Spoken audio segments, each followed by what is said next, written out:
Red Willow Bend, New Mexico territory, the 3rd of October 1889.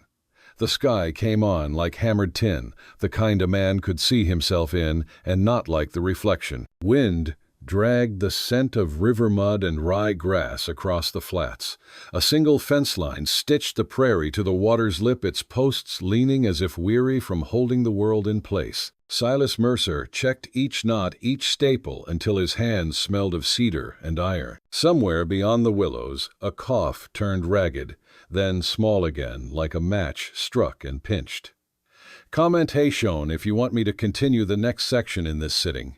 He knew that cough. He had heard it all one summer back in Dodge, when cholera thinned the alleys and whiskey thinned the rest.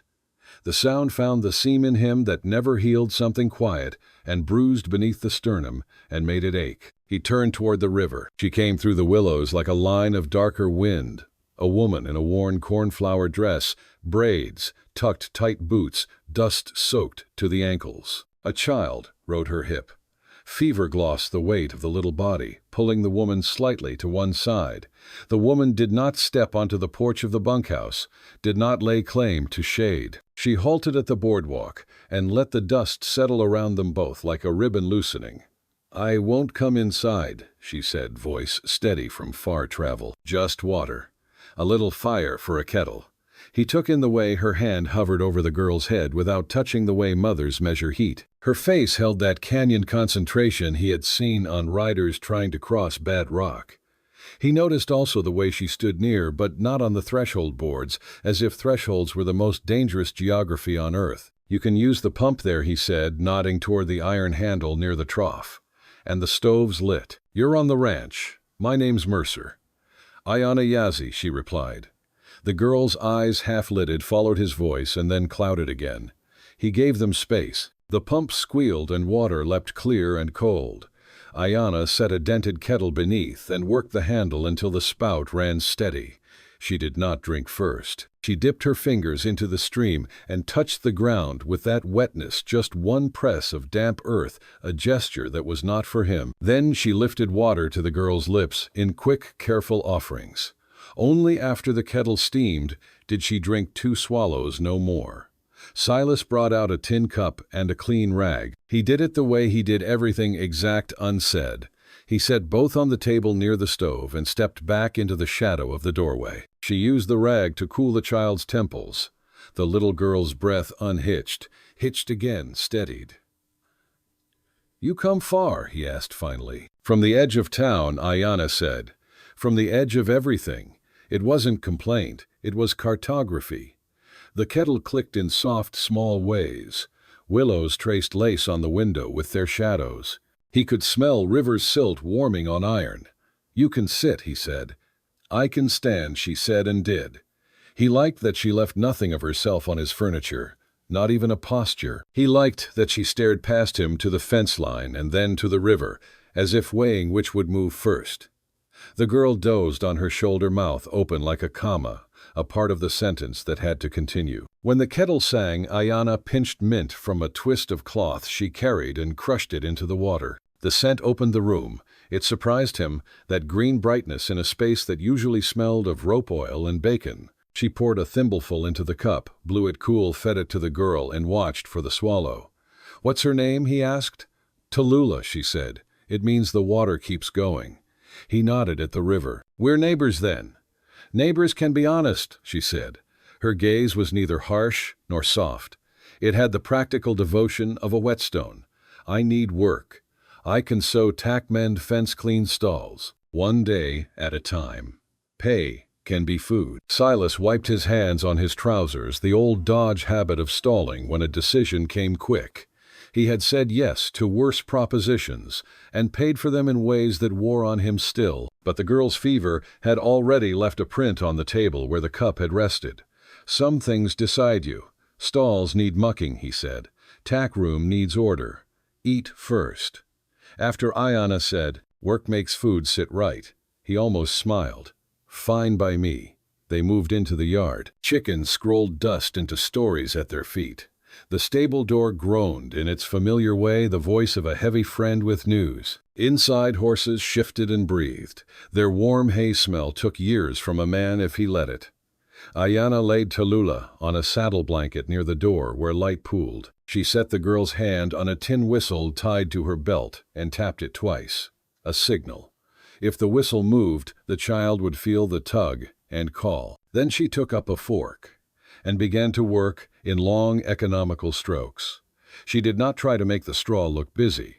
She made it clean. Silas pulled a bridle from a peg and watched the leather the way he watched men for cracks that meant failure under strain. He wasn't watching her, and then he was.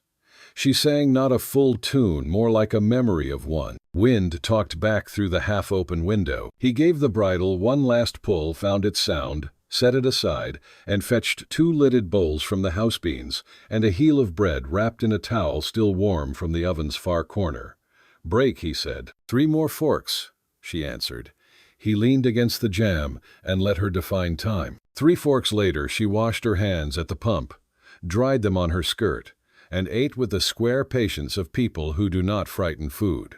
She gave most to Tallulah. The girl sat up enough to chew, then to steal a crumb of the crust and hold it between both hands, as if it were alive. "Fence needs new posts down by the bend," he said, more to the air than to Aiyana. "After chores, we'll take a look." After the sun is kinder, she returned. He watched her tie her braids tighter, practical, the way a person ties off a length of rope they're not finished with. They went to the tack room. The place was in his kind of order. He knew where everything was, because he had left it wrong in the same ways for months. She did not ask permission. She coiled lead lines into even circles, set the linseed and tallow separate, so each would not take the other's smell. She sharpened a harness awl on the edge of a file, tested it with her thumb, and nodded approval. She worked like someone paid by the result, not the hour. By noon, the girl could stand. Fever still burned in the whites of her eyes, but the mint had done its small work. Aiyana wiped the child's mouth, and without flourish, touched 2 fingers to the floor again, water, earth, skin, then straightened. They walked out to the fence when the sun had begun to lean, throwing long fences of shadow inside the real fence. The river here bent like an elbow, protected under a coat close decisive. The posts nearest the bank had warped where spring floods had argued with them. Silas had pounded in stays and braces till his shoulders complained, but water had its say. He carried the post-hole digger. She carried a basket of short stones for footing, an axe for roots, a sack of nails. Tallulah skipped along the path and named things: stick, sky, horse, cloud. Each naming made the place more itself.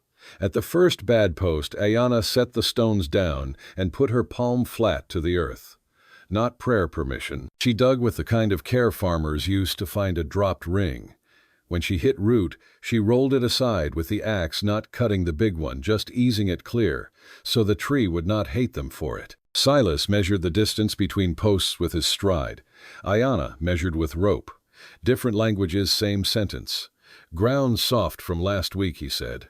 "Ground remembers," she said. "So we give it something to hold." They set the post. He tamped, she tamped. They did not speak in the way people do not speak when something fits. When it was steady, she brushed the disturbed dirt smooth with her hand until the circle around the post looked like a healed wound. Silas felt the old pressure lift in his chest by the width of a nail. By the 3rd post, sweat ran from the edge of his hat into his beard. Hers soaked the kerchief at her throat and made a darker triangle there. He offered his canteen. She looked at it, then at him, and took it 2 swallows, then tipped a 3rd swallow onto the earth beside her boot. He did not pretend not to notice. "Thank you," he said, meaning both drinks. The river offered its constant talk. The fence creaked, as if it too had opinions.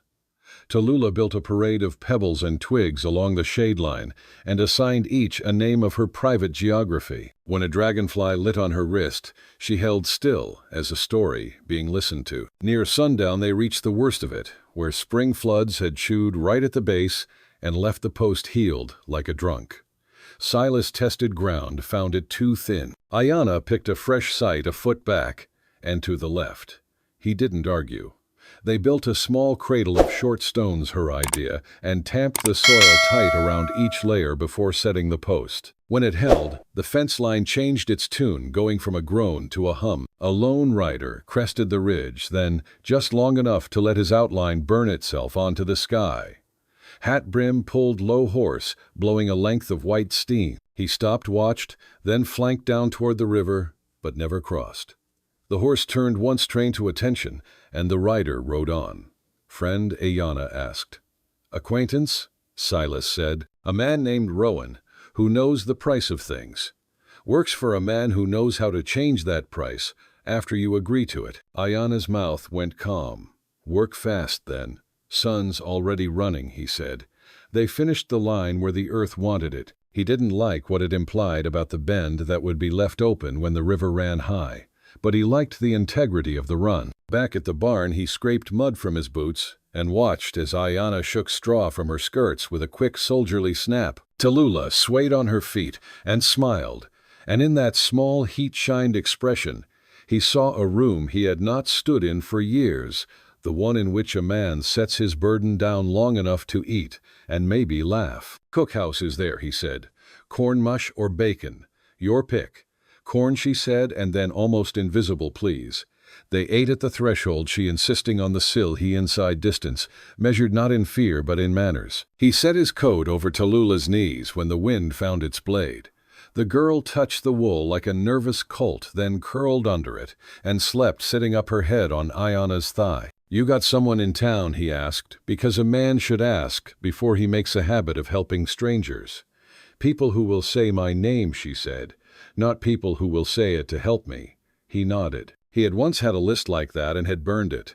"Come back tomorrow," he said. "We'll check the bend for driftwood and run a low rail. Pay in food," she said again, not bargaining, just defining the terms so both would be clean. "Pay in food," he agreed. "And you keep the corn towel." She folded it a neat square and set it on the table, as if the table might remember. When the moon climbed, washing the willows in tin-white, Aiyana lifted Tallulah with that careful strength he had seen in midwives and small men who win their fights. At the door she paused, reached into her pocket, and took out 3 kernels of dried corn. She set them at the step's edge, spaced as if measured, then pressed 2 fingers into the dirt between them. Not a right for show, a syntax between her and the land. "Red Willow Bend doesn't belong to me," Silas said, "mostly to the night, but also to her." "Belonging goes both ways," she replied. He watched them go along the path by the fence shadows, folding and unfolding. The river kept talking. He thought of Rowan's rider's eye, the way it weighed, and he thought of the bend where the bank undercut itself like a man who lies about why he is tired. He looked at the line they had set and felt, for the first time in months, that he had built something where the water would not immediately argue in its easiest voice. Next morning brought the smell of wet iron, of frost that wasn't frost, just light practicing. Silas was at the pump before dawn, yanking water into the trough and watching it smoke in the cold. He hated the way mornings made a man honest about pain. He flexed his right hand until the ache filed itself small enough to ignore. Aiyana arrived with the first real color in the east.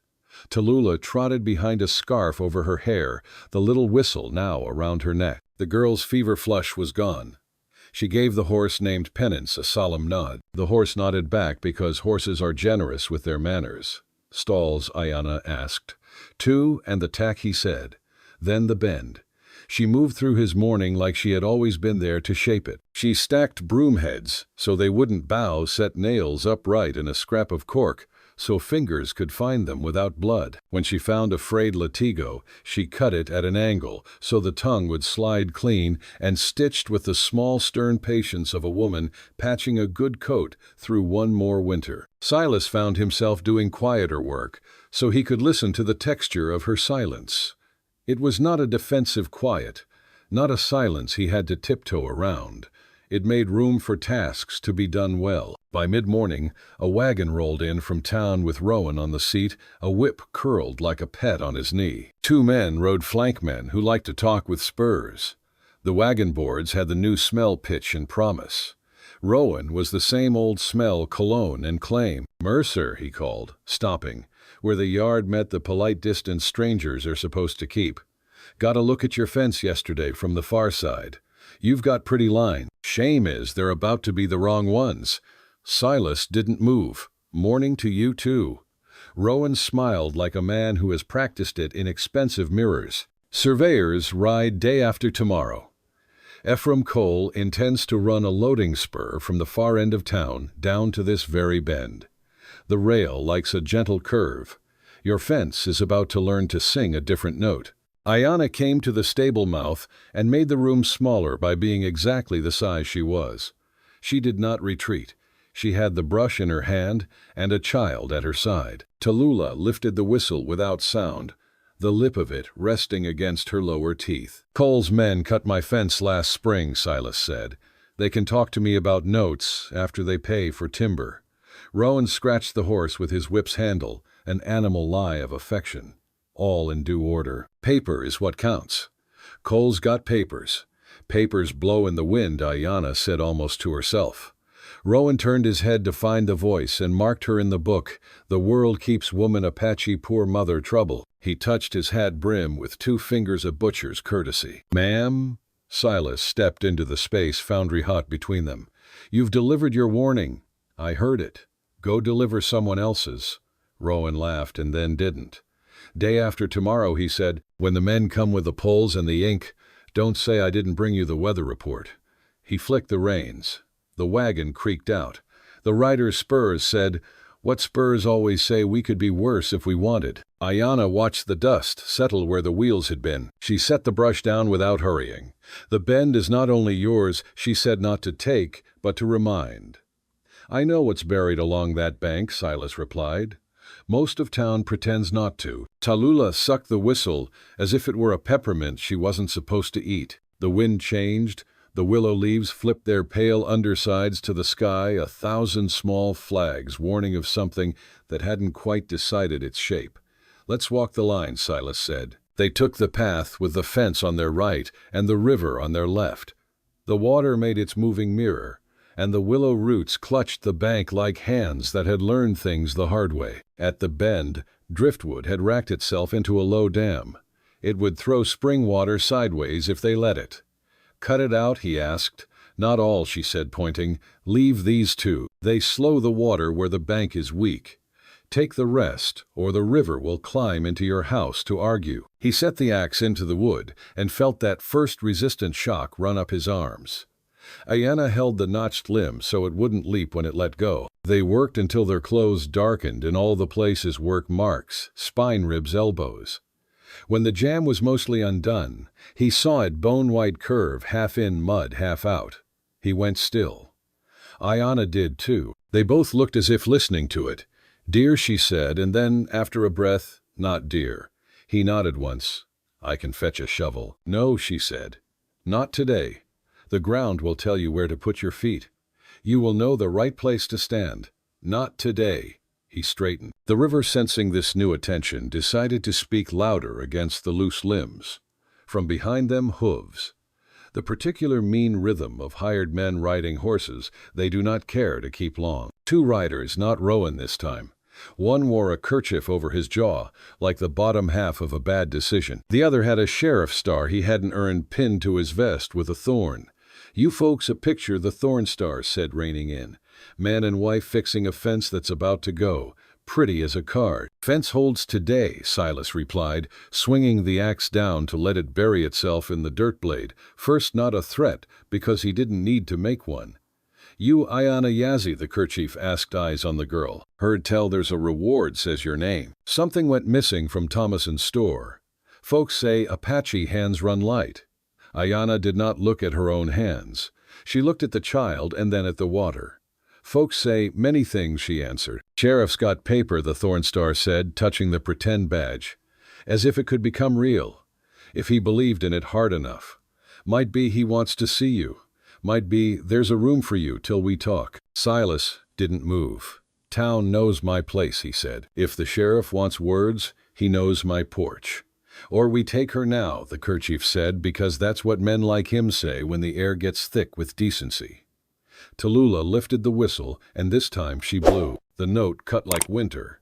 It surprised a redwing from the willows, and made the horse under the kerchief dance 2 steps it hadn't planned. Silas stepped to the space between Aiyana and the riders, and without haste picked up the axe by its middle.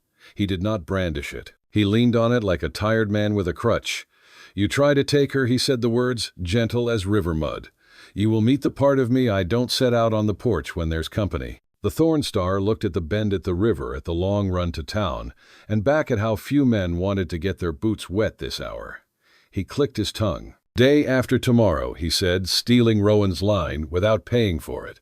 "When the paper comes, the river won't be what you think it is, nor the fence, nor the law.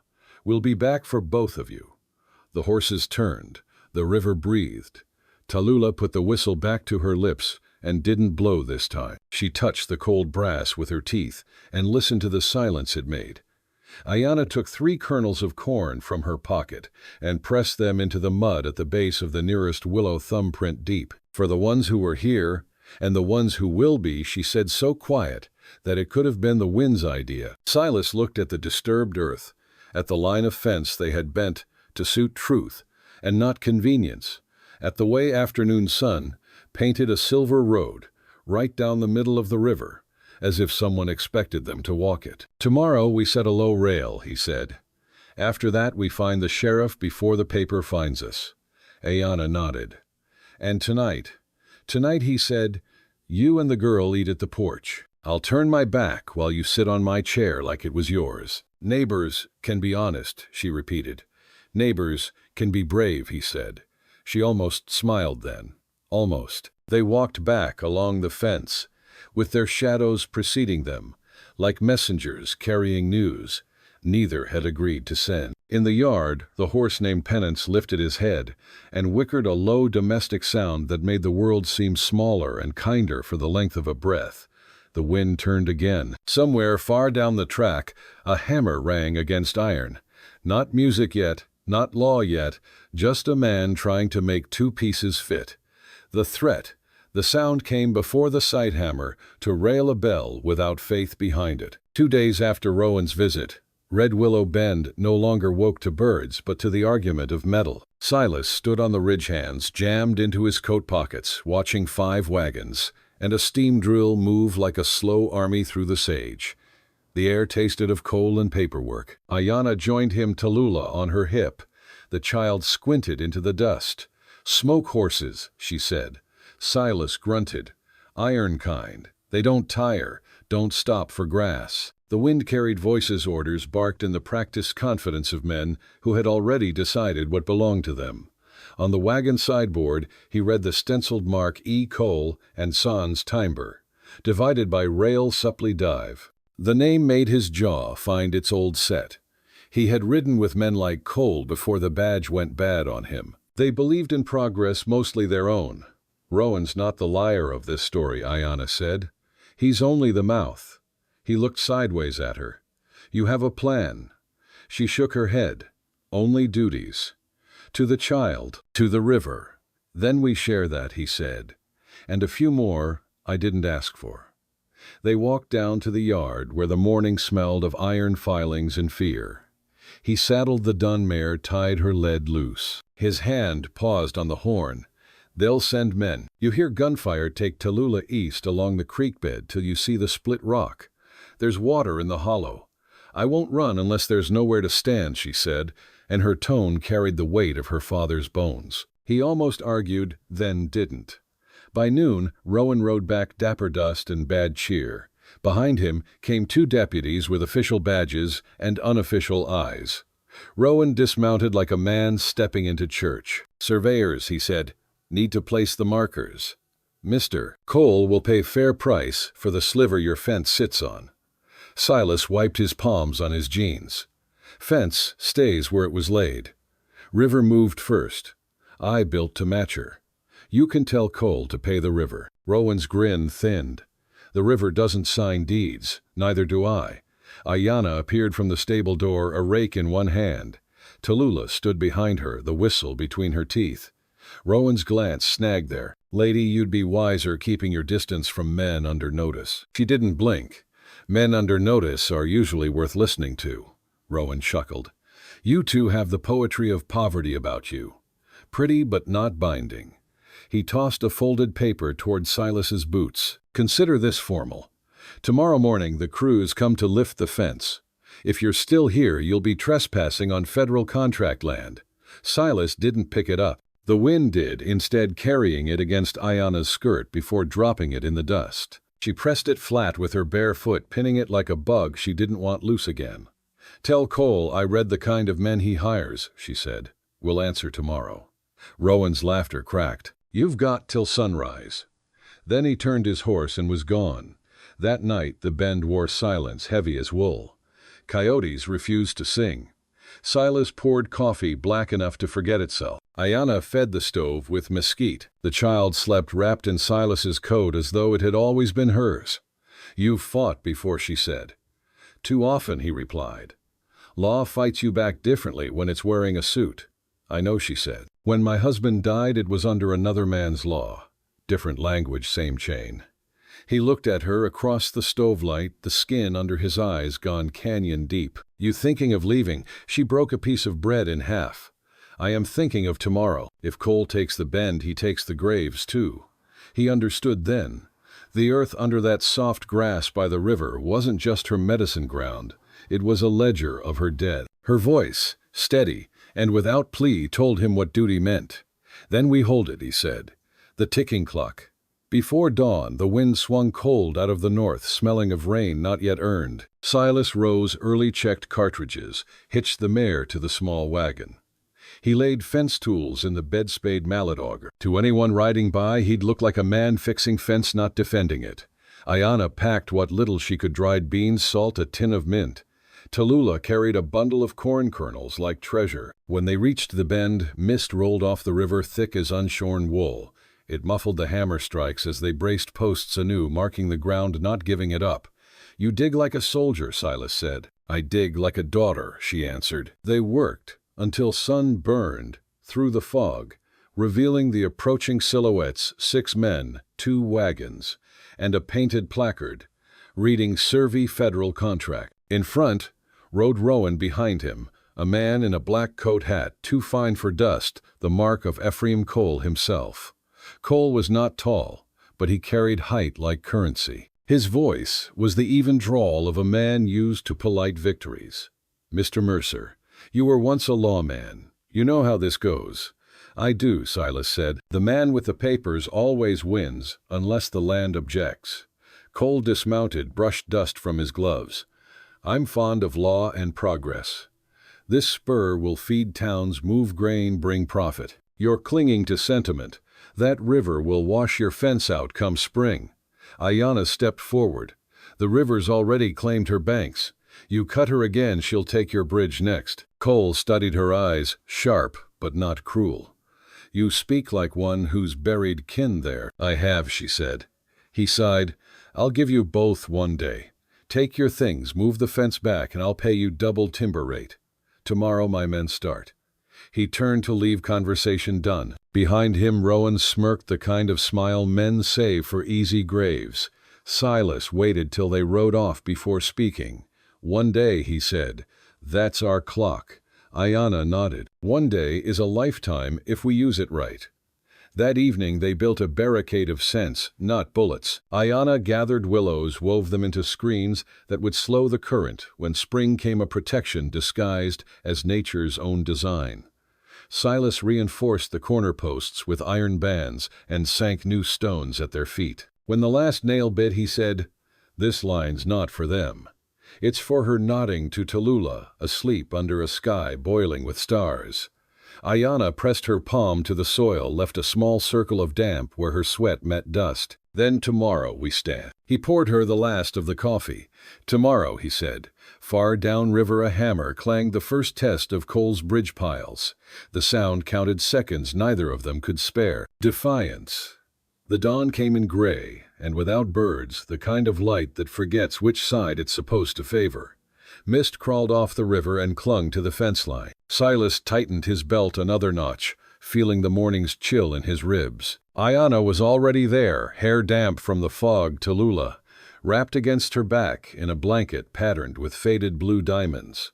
The hammering of Cole's men reached them first, an ugly rhythm, impatient. Then the wagons came around the bend, 6 men again. Rowan in his neat dust coat, the Thorn Star deputy from before, and Cole riding a dark bay that moved like a sermon. Behind them, the drill cart hissed and spat smoke. Cole raised a hand. "Mr. Mercer, Mrs. Yazzie, I warned you what would happen if you stayed." "You gave a promise, not a warning," Silas said. "You said sunrise." "It's not full yet." Cole looked to the horizon where the sun had already cracked the river in half. "Close enough." He gestured, and 2 men swung down with crowbars to pry the first post. Aiyana stepped forward, set her palm flat on that post. Her fingers left wet prints. Her other hand touched the dirt beside it, a silent exchange. The men hesitated. Something about that quiet moved slower than orders. "Back up, Miss Rowan," said voice all sugar. "We're just relocating property." "You're relocating bones," she answered.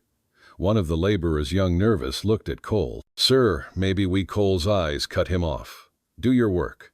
Silas walked between them and the fence. He carried no rifle, only the post mallet still streaked with mud. "Gentlemen," he said, "you pull a single rail before I say so, and this becomes my jurisdiction again." Rowan laughed. "You ain't got a badge." Silas turned the mallet's head toward the ground. "Don't need one to bury a man decent." The air went hard. Even the river seemed to hush listening. Cole's glove creaked on his reins. He wasn't a killer by habit, but pride makes a good counterfeit. "Rowan," he said softly, "move them."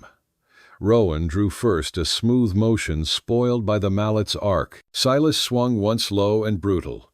The blow caught Rowan's forearm, and the revolver went skittering into mud. The younger workman shouted. The deputy's pistol cleared leather, but Aiyana was faster. She flung a shovelful of wet clay straight into his face. The gun barked wild shot, biting splinters from a post. Cole's horse reared screaming. Tallulah woke crying. The river wind tore through everything, pulling smoke sideways. For a moment, no one moved. It felt like the world held its own breath to see which law would stand. Then Cole pulled his own revolver. Not wild, deliberate. He aimed at Silas's chest, but the old lawman was already moving, tackling him sideways into the mud. The gun went off. Water leapt in a silver spray. They hit the bank hard. Cole's hat flew. Silas's hand found the wrist that held the weapon. Aiyana grabbed the barrel and twisted. It discharged again into the river. Steam rose, stinking of iron. Cole froze, breath heaving. Silas could feel the pulse in the man's arm, fear, pride, everything a heartbeat tells when it's cornered. He didn't want another death on his record. He wanted an understanding. "Look, Silas," said voice hoarse, "you build your bridge 100 yards down. Leave the bend. Let the land keep its peace." Cole stared up at him, mud smeared across his cheek. He wasn't beaten, just tired. Maybe he saw the graves Aiyana spoke of. Maybe he saw his own. He nodded once. "Curt. Fine. You keep your bend." Silas let him go. Rowan, cradling his wrist, spat into the mud and muttered curses, but didn't reach for the gun again. The deputies gathered their pride and left the wagons, turning slow wheels, cutting deep ruts that filled instantly with river water. The hiss of steam trailed away like a lie losing breath. When the last hoofbeat faded, Aiyana sank to her knees. Tallulah slid from her back and ran to the river's edge, touching the new ripples. Silas stood behind them, mallet hanging loose shoulders, trembling from the weight, finally allowed to shake. Aiyana pressed her hands to the ground, palms open. Not in prayer, in thanks. "Now it holds," she said. Silas looked at the line of fence, at the one post still bearing the mark of her fingers. Maybe it always did. The river rolled past, unconcerned. He felt something in his chest, unclench the ache that had followed him from Dodge to this quiet edge of the world. He looked at her hair, half undone, eyes bright with exhaustion, and the first edge of peace. "What now?" he asked. "Now we mend," she said. "Wood heart, whatever's cracked." That evening smoke curled gentle from the chimney. The 3 of them sat on the porch. Tallulah drew circles in the dust with a stick, humming to herself. Aiyana poured water from the kettle into the cup and set 3 corn kernels on the step, same gesture as the first night. Silas watched, hat in his lap. "What do they mean?" he asked quietly. "Remembrance. Promise. Belonging, she said. He nodded, reached down, and pressed his palm into the same patch of earth beside hers. For a heartbeat, their fingers met skin and soil, both warm. The river kept speaking, steady as breath. In the distance, the faint clang of railwork drifted through the dark progress, moving on away from them. Silas exhaled. "Let it go," he murmured. "It already has," Aiyana said. When the stars came out, the wind carried the smell of rain, clean and new. The world at Red Willow Bend felt stitched together again, fence, earth, people, water, all holding. And in that stillness, where mercy had been chosen over, might a man and a woman began the slow, wordless work of belonging. Belonging. The rain arrived near midnight, soft as breath. It came down the way forgiveness does, slow, without announcement, finding every crack worth saving. By dawn, Red Willow Bend shimmered. Mud turned mirror. The fence stood like a hymn written in wood and water. Silas woke to the smell of wet cedar. His body ached in all the old ways, but the ache felt earned. Through the window he saw Aiyana outside, kneeling near the bend, her skirt heavy with dew. She wasn't praying. She was cleaning, wiping mud from the base of the fence post they had fought, to keep the one still marked by her handprint. She pressed her palm there again, sealing the story. Tallulah splashed barefoot in the puddles, chasing reflections that always escaped her. Each laugh rose clean, rinsing the last of fear from the yard. Silas stepped onto the porch. The air was silver, everything new. "You work even on Sunday," he called. She looked over her shoulder. "The earth doesn't keep the same calendar." He smiled. Fair enough. He joined her at the post. The river had widened, chewing the far bank, but leaving their side untouched. The willow roots held fast. Aiyana straightened, wiping her hands. "She kept her promise," she said, nodding to the water. "So did we," Silas answered. For a while they just stood there, the three of them. No speeches, no grand gesture, only the rhythm of the current, and the small creaks of settling timber. The land had accepted them. You could feel it in the quiet. Later that morning they rebuilt the cook fire near the porch. Aiyana hung a pot of beans. Silas mended the broken stirrup from yesterday's scuffle. Tallulah fed kindling into the flame like secrets. Smoke spiraled up through the willows, white against the new blue sky. Aiyana ladled the beans into 3 tin bowls. "For today," she said, "we eat before we work." He raised his spoon. "You're learning bad habits from me." "Maybe good ones," she said, and he didn't argue. They ate in silence, the kind that binds. The smell of mesquite mixed with rain-soaked earth. Beyond the fence, a pair of cranes lifted from the river, their wings cutting clean paths through the morning air. Silas watched them go. "You ever think about moving on? Towns bigger now. Work's easier there." Aiyana shook her head. "Everywhere else the ground forgets me. Here she remembers." He looked down at the mud around his boots, the same mud that had once been water, that would be again. "Then I reckon I'll stay where memory's good." She smiled, small and sure. "You already have." When evening fell, they walked together to the riverbank. Aiyana carried a folded cloth bundle, inside a few of Silas's old bullets, the ones he'd promised never to use again. At the water's edge, she dug a shallow hollow, with her hands laid the bullets inside, and covered them with soil. "For what's done," she said. He crouched beside her, and set something next to it, a weathered badge, edges dulled from years of pockets and silence. "For what's finished," Tallulah added the last thing, 3 corn kernels lined in a row. "For what stays." They stood as the river caught the last light, turning it gold. Aiyana took Silas's hand. He didn't pull away. The gesture was simple, an agreement older than words. The willows leaned and whispered. The current answered. Red Willow Bend, once a boundary, had become a home. When darkness came fully, Silas lit a single lantern on the porch.